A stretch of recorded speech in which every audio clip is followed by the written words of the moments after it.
Hey everybody, it's Steve, Short Shift Garage. So today we're going to talk about bolt-ons, add-ons, all this fun stuff that we like to do to our cars.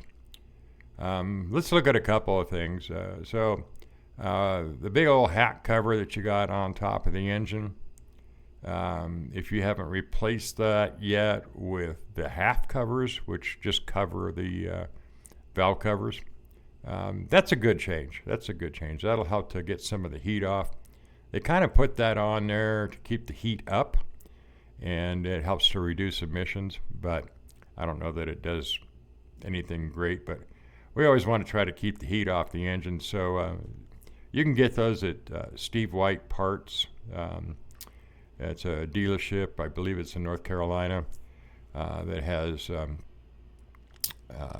a bunch of different aftermarket parts. I usually go to him because I know I can trust him. You'll be talking to Luke over there. But Steve White Motors has, actually it's going to be under Steve White Parts, but he's got the half covers. They're actually for a 6.4 liter, and you have to modify them to make them fit on the 5.7, but that really can help with a lot of that under hood heat. We won't get rid of all of it, but it's a significant change. So that helps out. So the next thing I see a lot of is people getting these beautiful chrome covers for their tanks and things like that. Problem with that is that those are all heat traps.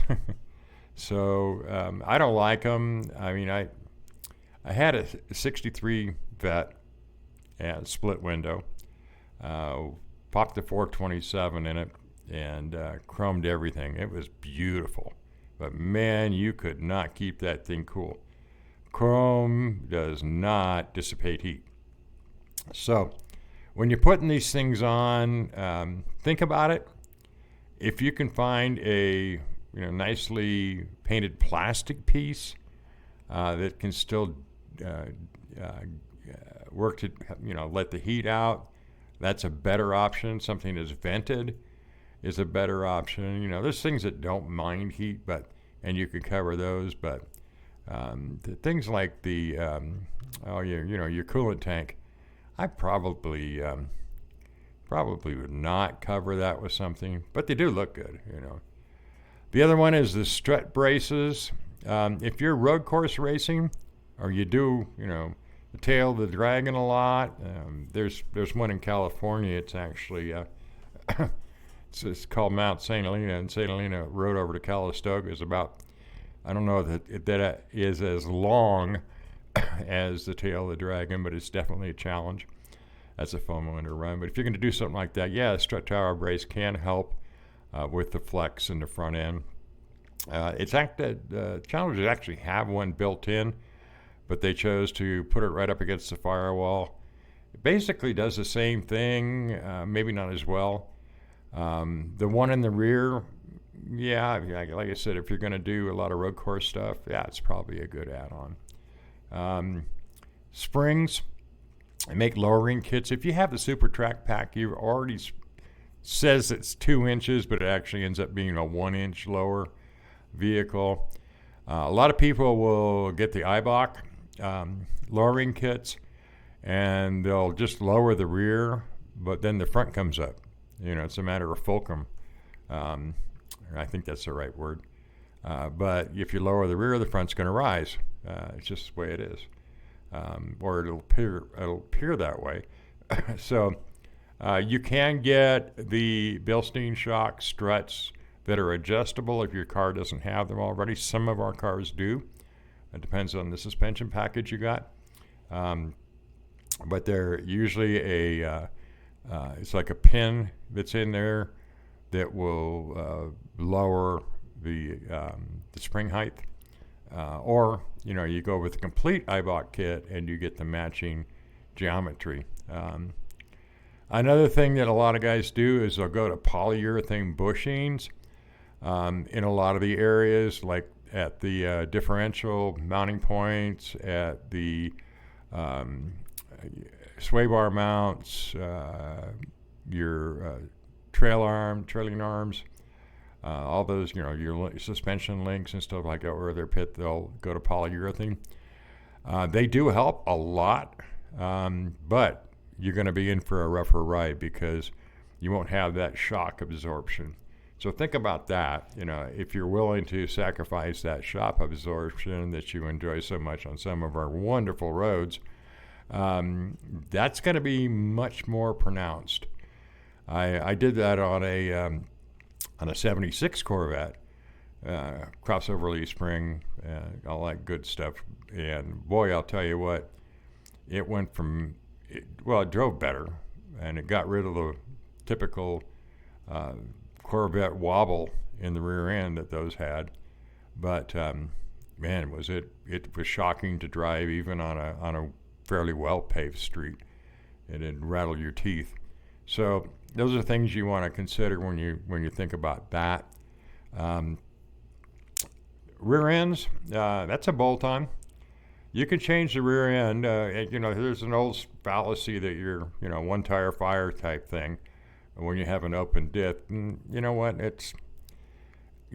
There's truth to it, and then there's not truth to it. Both tires spin, but they have to be equal in traction in order for that to happen. So if you're on a perfectly flat, dry road and there's no difference in the pavement from one side to the other, it's very possible to spin both tires. If you're on a wet road, definitely very possible to spin both tires. It's all about traction. Now, a limited slip differential locks both axles together. So, but it still has a differential in it at that point, so you can make turns without it bouncing around, is provided you put the right additive in the rear end so that the clutch pack slips correctly. Rear ends, you want to change things in the rear end, say go from a 306 open to a 309. Are you going to feel that? Yeah, you could. I mean, it's a little bit of a change. The big change comes at 373 and, of course, 410s. And, but those are drag strip and racing type stuff. I had a 410 in my Jeep Gladiator that was nuts. I tried to get on the highway, and that thing was just winding. Even though it had the A8 transmission in it, but by the time it got up to 8th gear, it was fine. But getting there was, holy mackerel, it sounded like it was going to come up from under the hood. But and acceleration was good off the line, but after that, nope, not so much. But so yeah, a limited slip differential, especially if you're going to build the engine. Yeah, I would highly recommend that. You will. It won't be a huge difference driving in inclement conditions, as long as you understand that both tires have the potential to spin at any given time. But you kind of lose that protection against that an open diff will give you. But as long as you understand that, just like driving a Scat Pack, it's got a limited slip, and I see people driving them in the rain and mud and snow and everything else, and they're not having any problems with them. So I don't have one in mind, and I don't plan on changing it. I don't see the need for it. I'm running 315s, which is the next subject. So yeah, limited slip differential. If you're going to add power, if you're going to do other modifications that are going to add power, yeah, jump on that, because it definitely is going to. It's the best thing you can do in prep for that extra power. A lot of people add the power and then realize, oh my God, my rear end's crazy, I can't deal with this, and then they got to add the rear end. So get that done first. Get the rear end done, get used to it, and know how it handles, and then start doing your engine mods to get more horsepower. So, cold air intakes, that's the next idea. Okay, so you hear it all the time. I'm going to put a cold air intake on my car. And of course, there's tons of controversy over that. People say it doesn't do a damn thing. And in reality, Yeah, maybe it does. I don't know. I've checked it and I've tested it. I find that sometimes they actually make things worse. What you're after when they're talking about cold air is your intake air temperature. And if you consider where your fans are and your radiator is, and the fact that that intake tube sits right between it, unless you were able to reroute it completely, you're really not going to change it much. The Mopar one, the one you buy from Mopar and put on them, it's a metal tube, and that thing is just a huge heat soak. Now, there was a guy that went to Lowe's or somewhere and got a product called Reflectix. And what it is it's bubble pack with aluminum foil on each side of it, and it reflects heat back. And that dramatically reduced his intake air temp. So that by itself, you could wrap your current intake air tube in Reflectix, and other than it looking like crap, it will actually do a much better job. So that's one way to get to a cold air intake on the cheap. Airflow changes. So let's take the 5.7 as a baseline. 5.7 actually flows about, or requires about 580 cubic feet per minute at wide open throttle. Cam changes, header changes, that will change. The air intake that's on it right now, your stock air intake's capable about 680. So there's 100 CFM leeway there for you. A change in the throttle body can definitely up it. And I always recommend, if you're going to do headers and cam, that you do go to a ported, maybe polished throttle body. 84 millimeter is perfect. That's a bolt-on. And then, of course, you're going to, adjust your trims and everything else accordingly. All that tuning has to happen after that. But it is a bolt-on add-on. You could bolt it directly onto your car right now. And, you're probably going to need to make a few changes. But you'll know that after you start logging some data. But, that's a big one. But just changing the air filter. Some people say, I'm just going to put a high-flow air filter in it. You're going to see high-flow air filters advertised out there 95 to 99% more efficient. Well, that does not mean that they're more efficient in airflow. That means that they're more efficient in trapping dirt and debris. It's a common thing that these people that make these filters put out there. K&N's got one. It's got to be oiled. You put the filter on there, and you run the risk of sucking the oil through into the intake and coating the intake air temp sensor, which is very, very sensitive to dirt. And that will slow down that, and of course, that's going to reduce your performance. If they're 85 to 90% more efficient than the current air filter, it means they're going to get dirty faster. So you definitely want a washable one, or you're going to be changing that $59 filter a lot more often. Again, it's just might as well just keep them on the shelf, because they're going to get dirty faster. They're going to plug up quicker, and you have to clean them more often.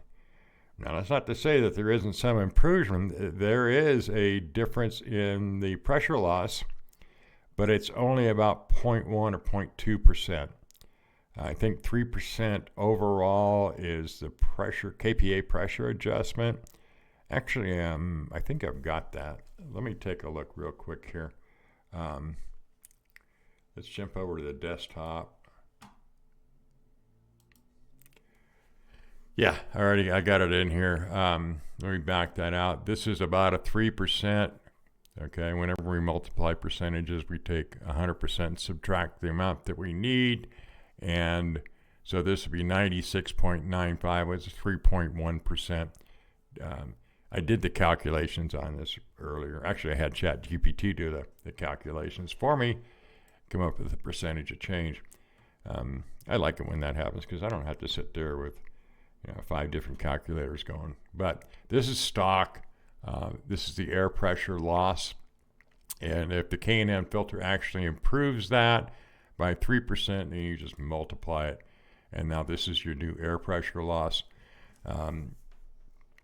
Your course is based on mass airflow, so you have to have calculated mass airflow also, which the system does for you. It's not that we have an airflow sensor. But this is actually a little bit, changing this table is probably not going to have any effect whatsoever. Just by the fact that it's stating mass airflow. And that leads me to think, you know what, is this for the 5.7 or is it only for the Hellcat engine, the supercharged motors? Because they do have a mass airflow sensor on them. Kind of makes you wonder. You could change it. It's not going to make that much difference one way or the other. So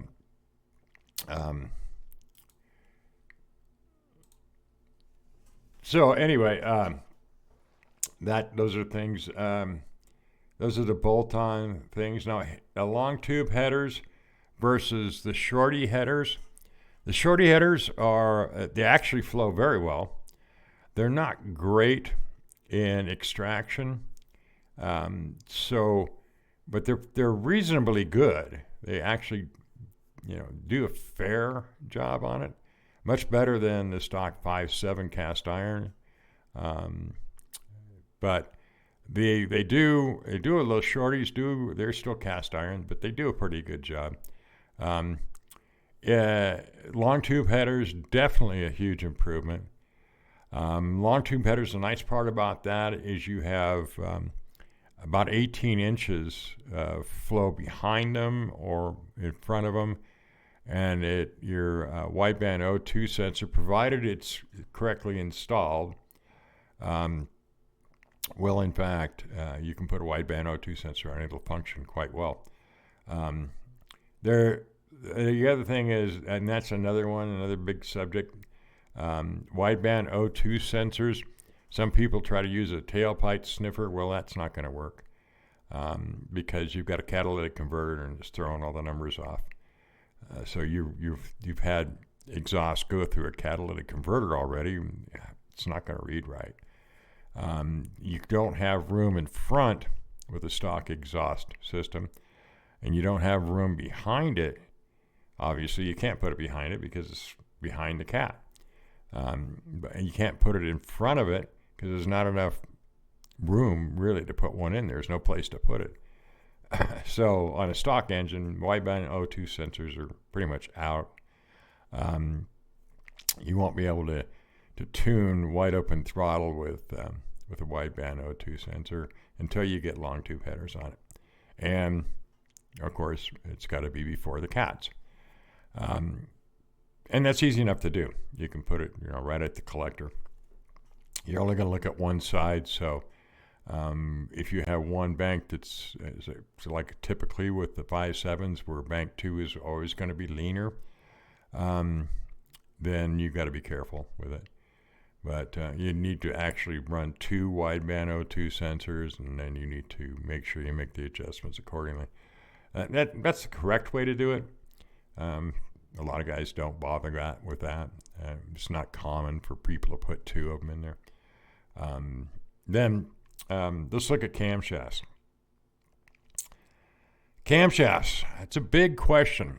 Okay, so your normal load separation angle is 114.25 degrees on a 5.7. That produces a very nice, even idle. The camshaft is not bad. It's not going to produce any great horsepower for you, but actually it does pretty good if you think about it. People say, I'm going to put a stage 1 or stage 2 or stage 3 or stage 4 cam. You hear these stages. It would be better if you were to ask yourself, where do I want my horsepower gains? Do I do a lot of roll racing? Am I out on the highway? Am I taking my buddies out on the highway and running, say, from 40 or 50 miles an hour up to 150? Then that's going to be a cam that's better on the top end. And then you say, well, I do burnouts all the time. I just love doing burnouts. That's perfectly fine. But you're going to want a cam that's better on the low end. So you're not winding that motor up to get that horsepower and potentially blowing it up. You can get that same amount of spin on the bottom end. So if you want a cam that's going to be great all the way through, Dodge already has one for you. It's the one they put in the trucks. It's what we used to call an RV cam. And the RV cam gives you mid-range torque. So that's where the bigger improvement's going to be for you, because it's going to operate in that roughly 1,200 to 3,200 RPM range. And I'm just kind of picking that out of the top of my head. Mainly concentrated around the 2,500 RPM range, where you're going to build the best torque and responsiveness at that point. So you could use that. That's a pretty good one. I think most people are calling that the stage 1. But in any case, before you make a cam decision, call the folks that you're getting the cam from. And don't call just one. Call several. Probably Texas Speed is doing their own cams, I believe. I know Brian Tooley Racing, even though Brian sold it out to a corporate investment firm, the cams are still there. They're still being made, the same specs. And you can get a BTR cam. Whatever you do, think about it this way. I got the engine apart. Do the headers at the same time because you got the heads off. It's much easier to put the headers on the heads and slide them in there than it is to go up from underneath and try to put them on. Plus, you can make sure that the flanges are seated correctly and you reduce the potential for any exhaust leaks. The other thing you want to do is change the valve springs. Why not? People say, oh, you don't need to. Well, it's not that you need to. It's that you can. And you have the perfect opportunity to do it. So change the valve springs, upgrade your lifters, upgrade your push rods, take the MDS off, completely remove it. Because if you're going to change lifters, you might as well go to non-MDS lifters. The failure rate's not going to be any different. They're still going to fail at the same rate. I don't care what anybody says. Although I did see one the other day that has a actual roller lubrication system in it, so that you can get lube to the rollers directly through the lifter, which is kind of cool. They're out there. I don't want to mention the company, but because I haven't tested it or tried it or heard anybody that's tried it yet. But you can look around out there. It makes perfectly sense that that's the place you want to add oil. It's right down there on the roller axle. It's at the tip of the roller, tip of the lifter. So, all those things you should do at that point.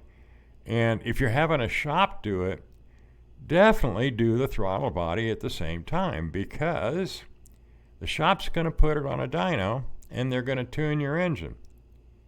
Well, if you haven't tuned it with the stock throttle body, and then you decide later, hey, you know what? I'm not quite getting where I want to be. Let's get the ported throttle body. Well, it's got to go back to your tuner. That's another $1,000 for the dyno. So you can save yourself $1,000 by doing the throttle body at the same time. I just suggested that to a guy, and he came back, nope, I don't have the money, and I'm not going to do it. It doesn't work. Doesn't do anything. Well, it doesn't do anything on a stock motor. But if you're changing your cam, putting headers on, Maybe you're putting a 6.4 intake on it because you want that active runner. Or maybe you put an upgraded intake on it. Maybe you've gone to a Holly or something like that. By the way, that's another bolt-on. But we'll talk about that in a minute. But if you're doing all that work, get it all done all at once. Scrape up the extra nickels and put that throttle body on there. Put that Porter throttle body on there. Be an 84 is the recommended. You don't need to go to a Hellcat throttle body. For a 5.7, it's an 84.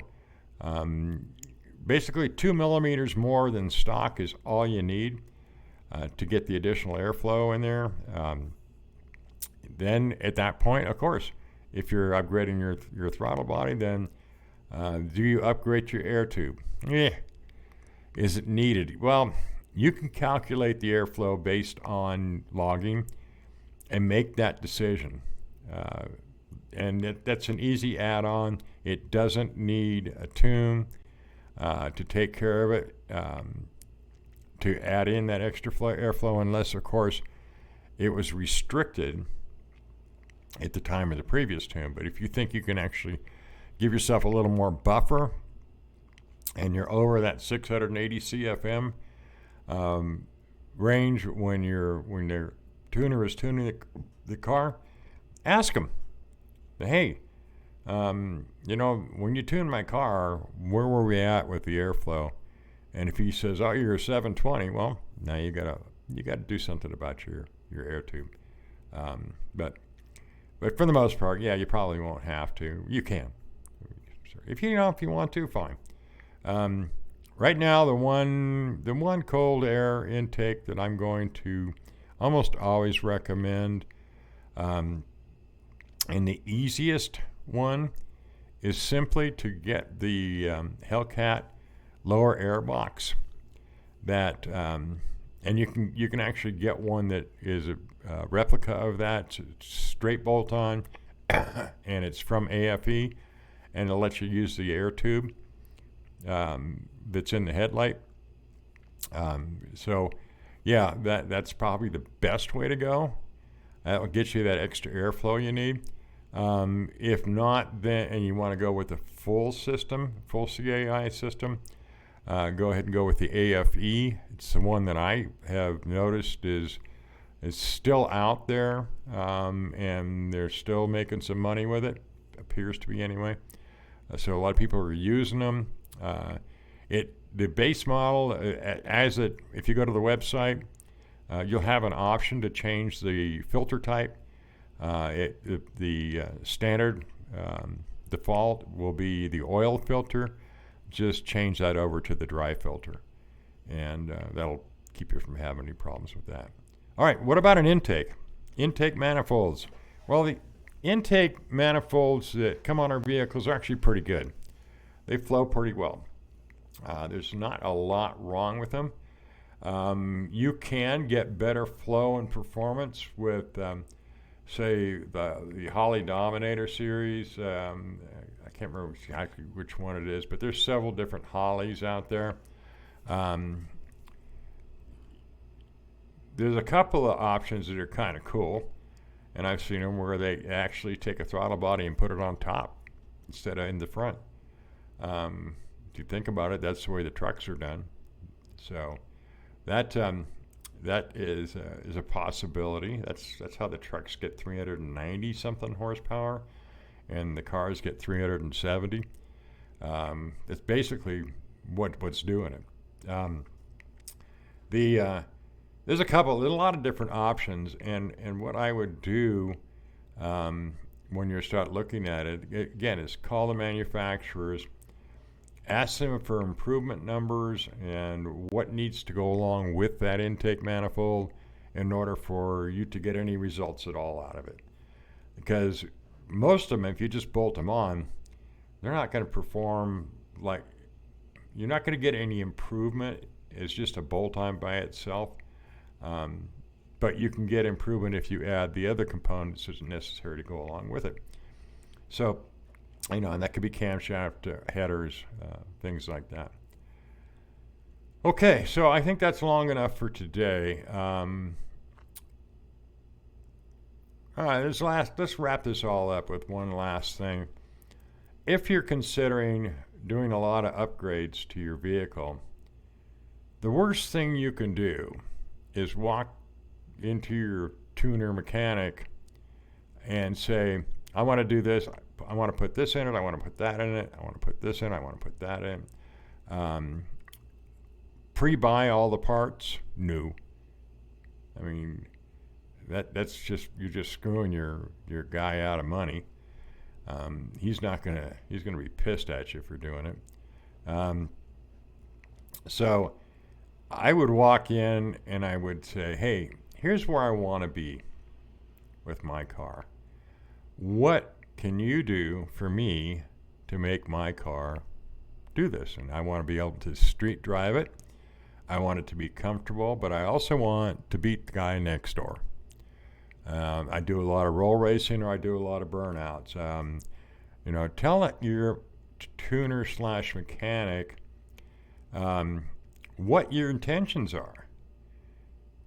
Don't go in there and take a bunch of internet advice, pre-buy everything, and tell a guy to go install it. And don't get it installed and then take it to a tuner. Take it to a tuner mech and have them install it if you don't know what you're doing yourself. If you can't tune the car, don't install this shit. I mean, think about it. Think about it. So, take it, go talk to them and say, hey, here's where I want to be. Get me there. What do I need to do? And they will build your motor according to what you ask for.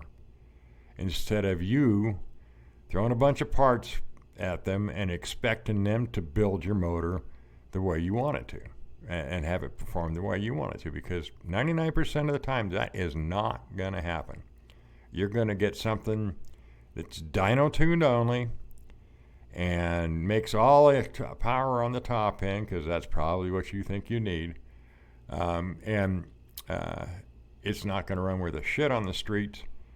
You're going to it's not going to be enjoyable to drive at any other time than when you're racing, which then it's fun. But you have the potential to waste so much money that it's just, it's silly. So that's my big advice at the end of this wrap.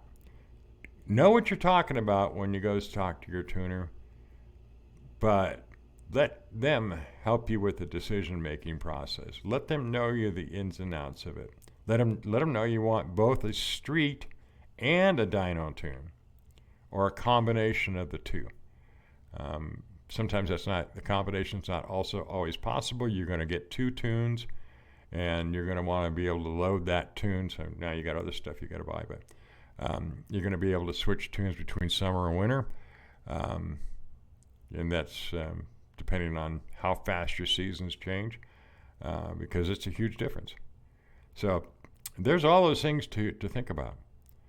Alrighty, guys. Hey, you all take care. You have a good one, and enjoy your day today. Where I'm at the time of this video, it's a beautiful Sunday in northern Nevada. Temperatures creeping up on 90 degrees right now, which is kind of nice. It's cooling down a bit. I had 113 the other day. So today is going to be a nice day. I may just go wash the car. I don't know.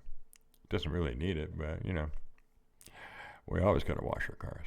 All right, folks. Y'all take care. Like and subscribe. You get a chance. Appreciate it. Bye-bye.